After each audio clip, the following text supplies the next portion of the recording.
दोस्तों, अगर आपको ये वीडियो पसंद आए तो इसे लाइक, शेयर और सब्सक्राइब ज़रूर करें।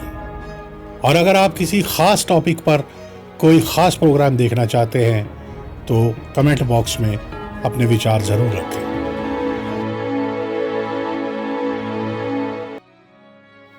अपनी ज़मीं को छोड़कर जाने वाले, आइए देखते हैं लोग पछताने वाले। कहते हैं ना कि छल कपट और अंधे ख्वाबों की जरूरत से ज्यादा उड़ान एक दिन परवाज के ही पर जला देती है। पाकिस्तान के कायदे आजम यानी उनके महान लीडर और बाबा कौम यानी पाकिस्तान के राष्ट्रपिता मोहम्मद अली जिन्ना, जिन्होंने हिंदुस्तानी मुसलमानों के लिए अलग मुल्क का ख्वाब देखा, जिनके इस ख्वाब के चलते लाखों बेगुनाह हिंदू और मुसलमानों का खून बहा, उनकी भी सरजमी हिंदुस्तान के दो टुकड़े हुए। आखिर में उनकी भी मौत या कहें दुर्गति कैसी हुई, ये भी एक आम नेता के लिए सबक है। भारत में मीठी बाई और जिन्ना भाई, जो गुजरात के काठियावाड़ के हिंदू थे, राजपूत परिवार से थे। जिन्ना उनकी 7 संतानों में से सबसे बड़े भाई थे। 25 दिसंबर 1876 को जन्मे और 11 सितंबर 1948 को फौत हुए मोहम्मद अली जिन्ना मुस्लिम लीग के नेता थे। वो आज़ाद पाकिस्तान के पहले गवर्नर जनरल भी बने, मगर छल कपट, जुल्म और जबर की जमीन पर खड़ा पाकिस्तान एक दिन खुद उन्हें ही निकल गया। लंदन में कानून की पढ़ाई कर बैरिस्टर बनकर यहां पर लौटने वाले जिन्ना की मकबूलियत का परचम 1916 में कांग्रेस के नेता की शक्ल में उभरा। शुरू में उनकी कांग्रेस के सभी बड़े नेताओं से अच्छी बनती थी। वो शुरू में हिंदू मुस्लिम एकता के पक्षधर भी थे। काकोरी कांड के अभियुक्तों को बचाने के लिए वो तत्कालीन वायसराय और governor general Edward Frederick Lindley से भी मिले थे, मगर बाद में उन्होंने कांग्रेस में मुसलमानों के प्रति उदासीन रवैये को देखते हुए कांग्रेस को अलविदा कह दिया। धीरे धीरे जिन्ना मुसलमानों के नेता बन गए।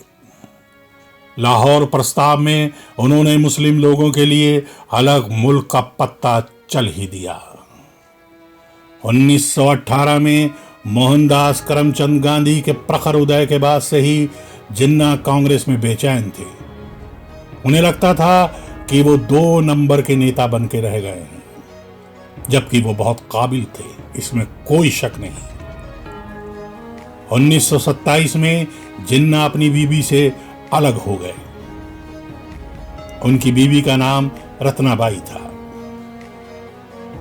1929 में उनकी बीवी की मौत हो गई और इसके बाद तो वो और भी ज्यादा जिद्दी और गुस्से वाले हो गए। इसके बाद उनकी बहन फातिमा ने ही उन्हें संभाला। वो उनकी सलाह पर ही हर काम करते थे। दरअसल जिन्ना 1930 से ही तपेदिक यानी टीबी से ग्रसित थे। फातिमा या कुछ करीबी लोगों को छोड़कर किसी को इस बारे में कुछ भी पता ना था। धीरे धीरे ये बीमारी लाइलाज होती गई और जिन्ना और जिद्दी और उग्र होते गए। हिंदुस्तान में जगह जगह हिंदू मुस्लिम दंगे होने लगे। 1946 में जिन्ना के कहने पर कलकत्ता के मुसलमानों को डायरेक्ट एक्शन के साथ दंगे करने का आदेश दे दिया गया। इस आह्वान ने सभी हिंदुओं का दिल तोड़ दिया। अब भारत टूटने के साथ साथ खून खराबे के समंदर में भी समाने जा रहा था और आखिरकार 14 अगस्त की रात 1947 को इस देश का बंटवारा हो ही गया। कहते हैं ना, लूट और झूठ का माल ज्यादा फलता फूलता नहीं है। पाकिस्तान बनते ही उन्होंने पहला हमला कश्मीर पर किया, और वो भी मुसलमानों पर। पहले वजीर आजम लियाकत अली का कत्ल कर दिया गया। मोहम्मद अली जिन्ना की बेकदरी और बेलिहाजी की शुरुआत पाकिस्तान की पंजाबी फौज पहले ही कर चुकी थी। जिन्ना की मौत के बाद फातिमा ने एक बार कहा था कि ऐसा पाकिस्तान बनाना यकीनन मेरे भाई जिन्ना की बड़ी गलती थी। दिन था 11 सितंबर 1948 का। शाम के 4:15 हुए थे। तभी एक खास तैयारा यानी हवाई जहाज मौरीपुर एयरपोर्ट पर उतरा।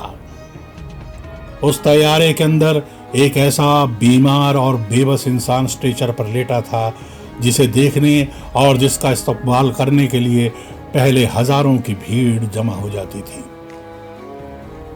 लेकिन आज एयरपोर्ट पर एक फौजी और कुछ जवान ही मौजूद थे।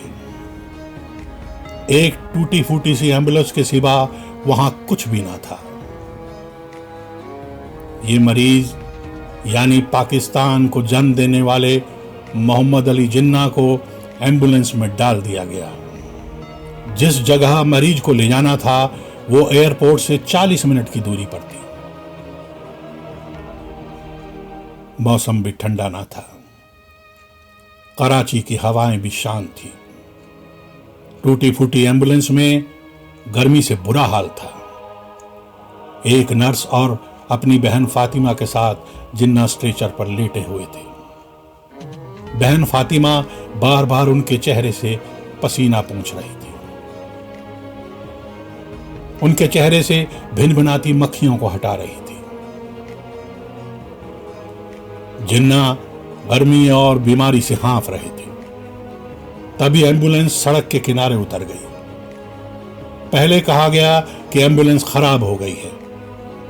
फिर बोला गया कि इसमें पेट्रोल खत्म हो गया है। बहुत देर तक एम्बुलेंस वहीं खड़ी रही। वक्त और मौत का शिकंजा जिन्ना को अपनी गिरफ्त में लेता चला गया और जिन्ना धीरे धीरे सांसें तोड़ने लगे।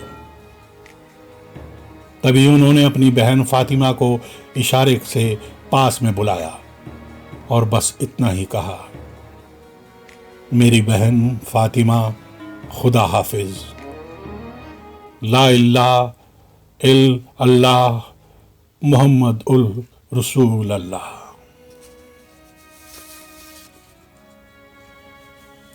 महंगी शराब और सिगरेट पीने वाले और जरूरत से ज्यादा राजनीतिक सरगर्मी करने वाले जिन्ना धीरे धीरे भीतर से खोखले हो गए थे। उन्होंने कभी भी ठीक से इलाज नहीं करवाया। पाकिस्तान के ख्वाब को जिंदा रखने के लिए जिन्ना आहिस्ता आहिस्ता खुद को खत्म कर रहे थे। फातिमा की लिखी एक किताब माय ब्रदर यानी मेरे भाई लंबे अरसे तक पाकिस्तान में साया नहीं होने दी, यानी छपने नहीं दी गई। फौज को डर था कि उस किताब में फातिमा ने कुछ ना कुछ ऐसा जरूर लिखा होगा जिससे फौज की बदनामी होगी। उस किताब में फातिमा कहती हैं कि उन्हें अपनों ने ही धोखा दिया। माउंटबेटन और पाकिस्तान के पहले वजीर आजम ने भी उन्हें धोखा दिया। पाकिस्तान के सेकुलर ढांचे को मजहबी सोच में बदल दिया गया। इससे जिन्ना बहुत दुखी और परेशान थे। जिन्ना को फौज ने भी जमकर बेइज्जत किया। जिन्ना का शिया होना भी पंजाबी सुन्नी जनरलों को पसंद न था। जिन्ना की मौत के बाद जिन्ना के 2 अंतिम संस्कार हुए। एक शिया रिवाज में जिसे छुप छुपाकर फातिमा ने करवाया और जिसमें कुछ ही शिया लोग शामिल हुए, और दूसरा सुन्नी तौर तरीकों से जो पाकिस्तान हुकूमत ने करवाया। जिन्ना को दफन करने के बाद एक बड़े फौजी अफसर ने कहा था कि ये जिन्ना क्या होता है भाई, बस एक शराबी कबाबी शख्स मर गया है। जिन्ना की मौत के बाद उनकी बहन फातिमा और भी बुरे हाल में जी। उनकी जिंदगी को फौज और बेलगाम हुकूमतों ने नर्क बना दिया था। उन पर कई तरह के इल्जाम लगाए गए। उनका घर से निकलना बंद कर दिया गया। उन्हें पढ़ने तक को अखबार भी नहीं दिया जाता था। उनकी सच्ची आवाज को गद्दारी का शोर कहकर दबा दिया गया। उन्हें भारत की रॉ का एजेंट तक भी कह दिया गया। 1964 में जब फातिमा ने फौजी जनरल अयूब को ललकारा तो फौज की त्योरियां चढ़ गई। फौज ने उन्हें सबक सिखाने की ठान ली। फौज भी इंतखाब की धांधलियों पर लगातार बोलती रही। फातिमा भी इंतखाब की धांधलियों पर लगातार बोलती रही। याद रहे, इन्हीं फौजी जल्लादों ने मोहम्मद अली जिन्ना की मौत के बाद उन्हें जनता से मुखातिब भी नहीं होने दिया था। फातिमा ने बहुत कोशिश की कि वो जनता से बात करे, लेकिन फौज ने ऐसा नहीं होने दिया ताकि वो कोई सच ना बोल दे। पाकिस्तान में मादरे मिल्लत यानी कौम की मां यानी फातिमा जिन्ना को एक आम इंसान की तरह जिंदगी बसर करने के लिए छोड़ दिया गया। आखिरकार 9 जुलाई 1971 को इस जांबाज और सच बोलने वाली शिया खातून ने पाकिस्तान के कराची में दम तोड़ दिया। उनके जनाजे पर पथराव करवाया गया, आगजनी की गई, उसमें एक शख्स की मौत भी हो गई। फातिमा जिन्ना जो एक डेंटिस्ट भी थी, कभी भी अपने उमंगों के अनुसार अपनी जिंदगी नहीं जी सकी, जबकि उन्होंने पाकिस्तान की मजलूम औरतों के लिए भी काम करने की कोशिश की थी। पाकिस्तान को बनाने में फातिमा जिन्ना का भी बहुत बड़ा हाथ था। वक्त वक्त पर उनकी सलाह जिन्ना मानते थे। उनकी मौत पर वैसी खराज अकीदत पेश नहीं की गई जिसकी वो हकदार थी। आजाद और बुलंद हौसलों की एक और बेटी अपने ही भाई मोहम्मद अली जिन्ना के पाकिस्तान बनाने के, मुसलमानों की जिद को पूरा करने के चलते जुल्म, जब्र और बदनामी सहते सहते मौत की चादर ओढ़कर हमेशा हमेशा के लिए इस दुनिया को अलविदा कह गई। और इस तरह एक सोच, एक जिद और एक नाकाम जिंदगी का अंत हो गया। तेरी जिद, तेरा दर्द, तेरी दास्तान क्या कहें, खुद अपने नाम में है गुम, तेरी पहचान क्या कहें।